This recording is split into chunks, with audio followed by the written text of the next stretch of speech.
Playoff baseball is finally here, so Sammy P with me in the Nesson studios to break down what he sees happening this October and into November. Sammy, I want to start with the wild card matchups. Everything's set. We see who the top seeds are in each league.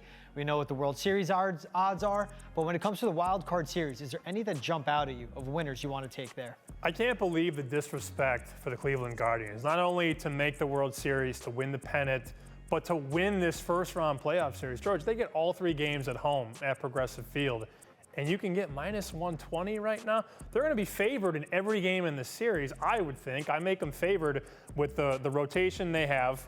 They go McKenzie in the 2-hole, Savali in the 3, and we know it's going to be their ace getting the ball in front. And Shane Bieber. And Bieber. So, I mean, it's going to be hard for them to lose that series, I think. But because people don't buy the Guardians, because they didn't have a good record, the division stunk, none of that matters. This team is built for October. They don't need to homer to win. They're not going to homer to win. Good defense, good pitching, run the base as well. I think they advance and make it really interesting against the Yankees in round 2. I think the big thing, too, is the wild card now is best of 3.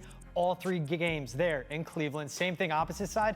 The New York Mets, all 3 games at home. They got DeGrom and Scherzer. I know everyone's spooked a little bit by that series with the Braves, but that's another one I like as well. So you like the Guardians. Now, out of each league, now you could give me one, you could give me both. Anyone you like emerging out of the NL and AL? Yeah, I mean, look, I've got the Dodgers before the season, and I'm sure we'll talk about that in a little bit. But the Braves are the other domino to add right now. I really think the NL is top-heavy. I think we're headed for LA, Atlanta again in the NLCS. We had it in 2020. It was a really close series. We had it in 2021. They finally got through the Dodgers. I think we're headed there again. So if you haven't made a bet yet, I would go Atlanta and see what happens as they roll through the postseason. And then the American League, look, I think it's pretty wide open. If you can remove Houston from the pedestal that it's on, you can find some value, whether it be Cleveland, whether it be Toronto. There are some teams that like that. That Toronto team is scary. That lineup 1 through 6 is as good as any team in the American League. I'm just not high on the Yankees this year. A lot of people are. I think they're pretty top-heavy, not only in the lineup, but in the rotation as well. I agree with that. I don't love Garrett Cole as a Game 1 starter. I know he's able to make it happen in 2019. He had Justin Verlander with them. The Yankees, it's Aaron Judge on the offense, and that's about it. Also, I like the path for the Guardians that they have as well, because they just have to get through the Yankees potentially. I think it's going to happen. I got a little exacta action. I went Dodgers over Guardians and Guardians over Dodgers, like 50 and 70 to 1. If the Guardians can make it to the ALCS, I'll be in a good spot. I like that. I like that. Now, you mentioned it before the season. You and me sat down. I said, "What's World Series winner do you like?"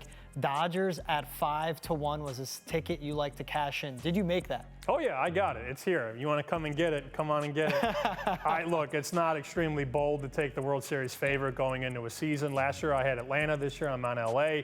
Cody Bellinger is going to hit 9th in this lineup. You know, people think he's washed and he stinks, and I just look, in the playoffs, it's a different bear. So I do like the Dodgers, but I'm telling you, that team in Cleveland is fascinating. And you can find them, you know, if you shop around, you can find almost 20 to 1 on them to win the whole thing. I think that's a team that has a very easy path. We haven't seen this format where the 3 gets all 3 at home and then plays a team. The Yankees won't have played for 5 days. I think that's a big deal given how rocky that rotation's been. And even to end out the season, the Guardians had to play their way through. The Rays had to play to the end. The Guardians healthy. Their rotation can get better. They can get healthier as well with that one. So you're telling me you either like Dodgers, you like Guardians for that long shot. What about the Astros at around plus 380? Yeah, they're as solid as they come. I mean, you look at all the ALCSs they've made in a row. To lose guys like Springer and Correa and Garrett Cole and still be able to run it back year after year, that's a solid organization. They draft and develop very well. But I'm going to go the other way. I'm going to let everybody else take the Astros, and I'll go down the board in the AL. I like it. I'm going to stick Astros. I believe in some magic. Dusty Baker's due as a manager. Has a ring as a player. Braves got one for Snicker last year. I think Baker this year. But Sammy, always appreciate you, man. Thanks, pal.